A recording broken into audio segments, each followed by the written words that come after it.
যেমন তুমি আর চাচা। চাচার জন্য তুমি আছো সব সময়। সেটা বাইরে থেকে মনে হয়, আসলে উল্টো। উল্টো মানে?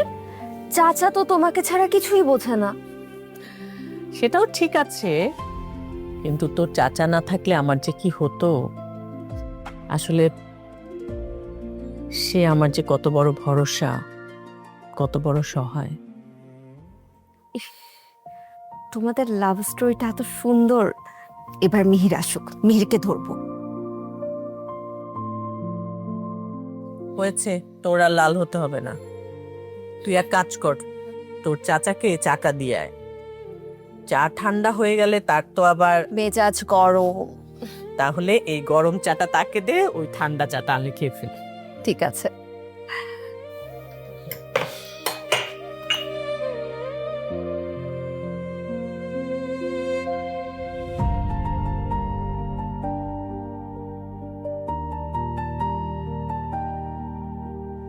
এবার মিহির আসুক, তারপর ওদের দুজনকে, না না আগে আসুক, তারপর সব ভাববো।